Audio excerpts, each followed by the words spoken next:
The world is changing. Every single thing we tend to encounter these days tends to have technology utilized in it in some way. And I don't know why something as simple as a fridge has to have a big touchpad on it, but maybe I'm not the target for that. Now, I don't know about you, but it just seems to be that that's the way the world is these days. Personally, I think that the future that's becoming more of a reality every day is not the best. And I don't know about you, but I don't need Facebook knowing every single thing I'm doing and owning a photo scan of my face. It's not for me. Now, I know this topic isn't going under the radar by any means. We're seeing major news outlets and people expressing their concerns, yet things seem to keep going down this digital path. But whatever happened to just reading a good book? Well, that's what inspired a novel I came across by author A M Todd called City of Censors. It's a sci-fi book about a man named Frank who lives in a futuristic city where currency is only digital and the police are privately owned. It does a great job of showcasing what the world may look like if the haves and have-not divide kept growing. And it also does a great job of showcasing the upsides and downsides to this world, as well as what it could drive people into doing. New rebellion organizations, increased crime, and casinos being a common occurrence are only the surface of the City of Censors. Now, I wanted to find out more about this book. What is this rich world inspired by, and how are the main themes intended to send a message? I have so many questions, so I decided to ask the creator herself. Thanks so much for meeting me. I've read your book here, and this is the part of a video that I'm doing on the topics of like over surveillance, corruption, and overconsumption, which were three main things that stood out to me when reading the book. So I wanted to just kind of start with a brief question on what inspired you to write City of Censors. Yeah, so it was really inspired by the film noir tradition, and I was interested in this theme in the noir of privacy and sort of surveillance. If you look at like some of the classic noirs, they'll have scenes with binoculars that they're using to sort of spy on the suspects, and so that's interesting to me. And I was thinking, like, what are the equivalent now? It's not binoculars, but it's all this data that like companies collect. And that I wanted to sort of take the voyeurism trope and think about that in terms of data privacy. Great, thanks. So another question I had is, when you were writing the book, I've picked out some main themes that I noticed and I was really interested in. But I was wondering, what were the main themes that you had in mind? Like, I know you just explained a bit of that, but I really like what stood out to me was the massive corporations surveilling everything. Like Facebook is like a kind of a real world example, and Frank is like always trying to outspend himself out of a problem, whether it's someone he meets and he wants to impress them. But when you sat down to initially write the book, what were you trying to say to people? Yeah, I wanted it to be sort of a fun detective story, but also to kind of look at like some of the things that are happening in our society. So yeah, privacy, as I mentioned, and the public-private partnership that is set up in the book is kind of looking at like, what if there was a private police force? Right. Because companies have so much data, and so it was about like, you know, the boundaries between the public and private being kind of eroded as well. Right. Because Yeah. I think Because something that could happen if law enforcement, there are even cases where they want to use like something from a phone and then they have to get it from Apple, and yeah. so this is like a little bit scary because you know, it's kind of, there should be more of a boundary between. I agree, because the it public makes and the companies almost have more power than the police. Yes, exactly. So another thing I wanted to ask is, was there ever a moment where you noticed an extreme example of corruption or overconsumption that triggered you to write the book? Like, was there a kind of a wow moment, I would say? figured out, but during was a little bit funny. During me writing the book, I kept looking for like big data, and I can't remember if I was Googling or something, and then I immediately started getting all these ads for like what I was writing about. Yeah. And it was trying to find out about like privacy concerns with big data. And then it's like, you want to go to a big data conference. So it was almost like as I was writing it more, I don't know if there was one that like started everything. It kind of more came out of studying the genre, like the noir genre. Yeah, yeah, that sounds good. I've looked into some of that, like as a film student, so I've seen a lot of Mm-hmm. film noir, and I definitely picked up on that in the writing style and just the overall story in general. Um, can you elaborate on the societal and cultural influences that shaped the creation of the Data Corp and like the Data Police? Or is that mainly inspired by Facebook and Apple, like those types of companies, or is there anything else? Like, and especially banks and financial data. So that was, I guess, actually, that's another thing I forgot to mention about like what inspired me to write the book was financial data and the digitization of money, which was part of my PhD thesis, was about whether money should be a material object or not. And so, like the underground traders, they want to have a piece of gold. Yeah. Um, Yeah, like then it's an Jenny actual and thing. those people, they all trade with physical items, and it's very Yes. foreign to everyone else that's with that. It's slipping my mind. What is the name of the currency in the book again? Like the you mean like Centrac, the bank, Yeah, which is just called yeah, dollars. Yeah, right, but yeah, that's the bank. yeah, Yeah, and that's all digital money. And I mean, we're already almost there. It's not really a science fiction. Cash is rarely used, and will probably be phased out. And there's good things about that. It's good for crime prevention, but it is also means that there's less privacy and that banks will have a lot of information. They already do about everything you buy. yeah. If there's no cash. So Well, that's what was interesting when I was reading it is right now every purchase is tracked, and like you said, we're in a digital age of spending just like in the book, but it's not used to the extent of like someone like Frank, who it's literally his job to look through everything that everyone's spending and find suspicious activity like, oh, Donaldson's at this club and he bought this and that, and now I'm going to go there and I'm going to find him. Or at the Indigo Palace, which for people that don't know the book is the casino. And then he'll go there and find people. And so we're not quite there yet, but you're right. If it was privatized and you had someone with ulterior motives, you could see where that privacy is definitely a big issue. yeah, and this has been sort of like with the money question has been for so many hundreds of years because we've been moving, or at least the typical narrative is we're moving from barter to gold to paper money to digital and becoming less material. But I mean that's sort of in question as well, like whether it's that simple of a progression. But yeah, so people had the same concerns when paper money was in, Yeah. and so I wanted to kind of like recreate that. People are anxious, like there's not a thing that I have Yeah, that I can hold. I've noticed that. Like, I like how the book uses money for that mainly, but even in the world now, like more and more with streaming services, like no one owns anything other than just like clothes and one computer, and then Right. companies own everything. Like, not even just money, but even like a paper book. Like, I assume a lot of people that bought your book don't even have your book. They just have like a file of the book.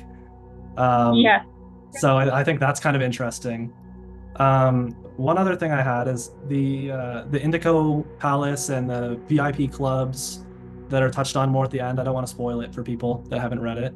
Um, they represent that escapism. Like people are there, and whether they're at a slot machine or they're drinking at a bar, but it seems like almost all the characters in the book need to escape. Or even Jenny, like she smokes a lot, doesn't she? I, I'm pretty sure I remember that correctly. Um, and I just wondered, how do you see that reflecting our society's kind of tendency to always need a distraction instead of dealing with our problems? Because it seems like everyone has a distraction while the whole world in the city of sensors is taking advantage of them. Yeah, I would say there's a lot of unhealthy coping mechanisms, like for Frank. Well, you mentioned, yeah, like drugs, the chem, but also just overspending. Like that's kind of how Frank comforts himself, is like compulsive shopping. Yeah. So definitely like, and I think these are common, and well, they are kind of like a distraction, those things. And it's also just a world that's being very dematerialized and digitized to the point that like a garden is like a holographic garden. Yeah. There's no actual plant in the garden. Like, and that's I guess it's kind of a distraction as well. Like it's just becoming very abstract. Yeah. Well, I thought the way you wrote Frank was really interesting because it really gets you in the mind of someone that just he doesn't really like he seems, and correct me if I'm wrong, but he seems to just be like very fine with nothing being physical. In fact, like even excited by it. Like Yeah, he's all for the future of everything surveyed, like constantly he's on the side of like, oh, but it's actually good that everything's surveyed. It keeps people safe. And then Jenny mm-hmm. and the rebels, they're not like that at all, which I think kind of stands for a community of people in the real world right now that are going back to old practices purely just to get away from just data controlling everything. Yeah. And what I wanted to do was set up just different viewpoints among the characters, and often an opposite viewpoint. So yeah, Frank and Yuri and Soldat are part of the data police, and so that's their world and how they see things. And then the traders are supposed to be the opposite, and not necessarily to show one viewpoint is correct, but more to see, okay, here's a debate. Yeah. Like let's look at different sides of it. So it wasn't meant to be like one side is right and Yeah. one is wrong. Yeah, that's interesting. Yeah, it's more of a like these are the viewpoints and you decide as a reader. But I think it puts them to light in a really good way. Um, One thing I wanted to ask about Jenny and the kind of resistance is, do you see them as being like a kind of sparking some sort of activism in the real world within people, or were they more just kind of characters to flesh out the story? And like, do you think anyone can? I don't know. Like, it just opened my eyes. I was just wondering what you had to say about the resistance and the connection to the real world. That would be really cool if it inspires activism. I guess I didn't think about that, but um, I just wanted to get people thinking about the issue. Right. And but I also wanted the resistance to be flawed, because it's more interesting and it's also more accurate, because any kind of group of people, they'll probably have some flaws, every organization or institution. Yeah, So definitely. they weren't meant to be seen as necessarily heroes. Like it's very violent. Their Yeah. world is very violent. Like that's the thing. If you have all this cash and you don't have any bank, I understand. Like the banks have a lot of data. But if you go do away with them, then you need a machine gun. And that's Yeah. keep your like what else are you going to do? Someone could just take your money. So there's definitely downsides. So I would want someone to just kind of adopt everything that they're doing. That's definitely true. Yeah. Yeah, Yeah, because you can like there are some upsides, like if you get held up at gunpoint, they can't take all your money in cash or whatever. There's plenty of stuff like that. That's true. Yeah, I think it does a really good job of showcasing like what the world should be like with a good balance of both and not going too far. Because yeah, maybe you're right, like the resistance goes too far to that side, and then the data police and corporations go too far to the digital side. So it's for yeah. people to just keep it in mind and stay mindful of how they live their lives. Um, I had a question about when I think it's interesting. Like I've been reading Dune right now, and I've read some other sci-fi, and I noticed with your book, it's very, at least I feel it's more grounded in reality, even though it is dystopian and it is sci-fi. But it's like you can kind of picture that happening in the real world. And I wondered if that was your intention, because like in Dune, like there's different there's like aliens and all this stuff, and then whatever they're trying to tell you is harder to like it's harder to make a societal statement when you get too far from reality. So I thought I could ask you if that was intentional or what you were thinking with that part of the book. I would say it was intentional. Yeah, I wanted it to be set in the near future, and really, it's not that far ahead. There's a few like inventions, like holographic garden and stuff that we don't have, but all of the things are already coming true pretty much. This is just an extreme version. We don't have the data to reach that, so that's not present. But like we already have facial recognition and like all of the data analysis techniques are already being done. And I found that when I was writing it, I was like, oh, I gotta hurry up because it was all coming true, and then it wasn't really science fiction. It won't be sci-fi. Yeah, it'll just be reality. Very current. Yeah, that's scary. That's scary. Very near future. So. Yeah, definitely. I had a question just based on like writing styles now, just straying a little way from the content of the book, but there's such a heavy message to this that I think needs to be talked about more. And of course, big companies don't want us to talk about that. They just want us to give them everything we do.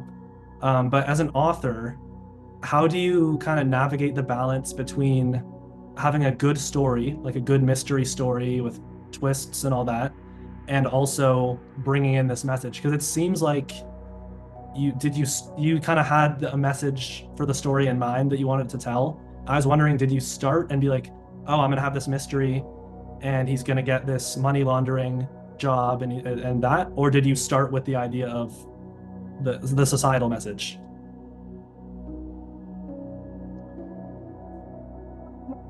My PhD thesis, I think it started the very, very earliest wanting to write it, which was about money and like the dematerialization of money. So that's sort of where it started. But then I actually came across the data things like as I was writing it. So it wasn't all play. It sort of came out of the theme. Like I was writing about voyeurism, I was writing about spying, and also came out of digital money creating a bunch of data that then banks have. So I would say a lot of it came from the writing process. Okay, cool. I also noticed like this is your first full novel, right? Yeah. And I saw on Goodreads that you've like worked on a few things in the past. And just for everyone's sake, if you're willing to share, are you working on anything right now, like another book? And like whatever you're willing to share would be cool. But obviously, if you want to keep it under wraps, I understand that as well. Well, I definitely can. Yeah, I have written 2 books and just have to. Well, they're actually finished, but I did decide and do some extra edits on them, and then we'll be ready to be sent to publishers. So they're written. One's another cyberpunk book, which is a little bit different. It's more of a police procedural instead of a noir. And that one is about the attention economy, which came out of a short story I wrote. And you can literally buy and sell attention through like a neural implant. Oh, and okay, that's cool. about, how attention is now a scarce commodity because there's so much information out there. Mm-hmm. So it's about a series of murders that happen in the, like, set within this attention economy future.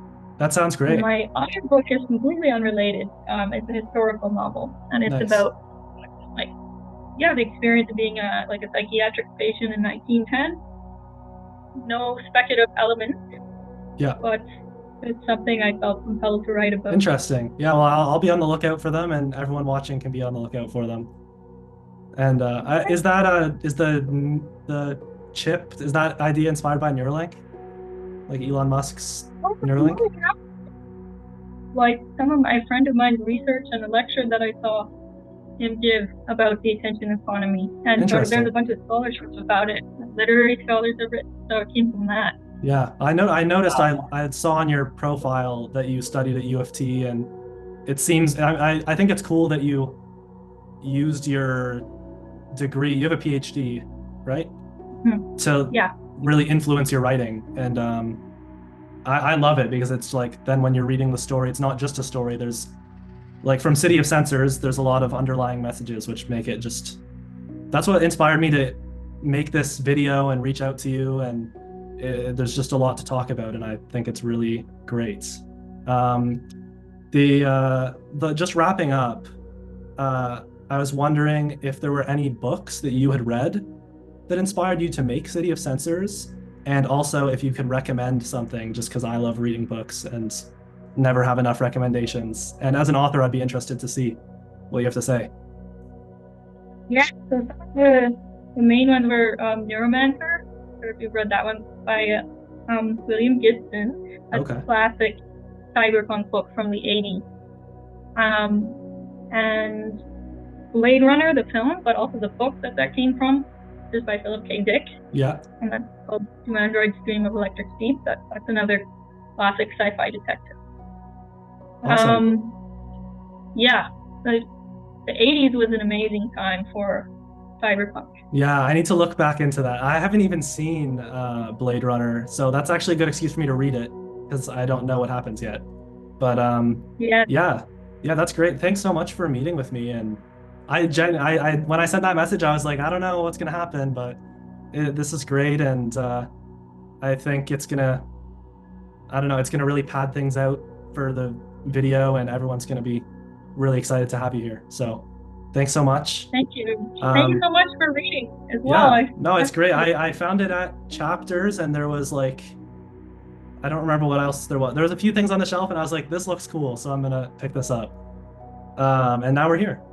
So No, like, that's yeah, so it's crazy. a great cover. Thompson gave it. I love the cover. The publisher Yeah, gave yeah, that. So yeah. Now, this book is great, and I'd highly recommend picking it up. And that was great of A M Todd to do this. I'll link the page to grab a copy in the description below. To do a quick book review, this one was a 5-star to me, which I don't give out too much, but I love the writing style and the subject matter. I also think that the characters and the dynamics between everything are great, and you get a good noir crime story, but with the added element of a city of censors. What I think this interview highlights that I didn't expect was that while this book goes down the sci-fi route, and in a way disconnects us from the world, it's very rich and full of life. The way that the City of Censors can connect with any reader, whether you like the tech advancements or not, is impressive, and I think that the best thing to take from this is to be aware of how the world is changing and to keep the discussion going. Again, thank you so much to A M Todd for being a part of this. You're great, and to the viewer, thank you so much for watching.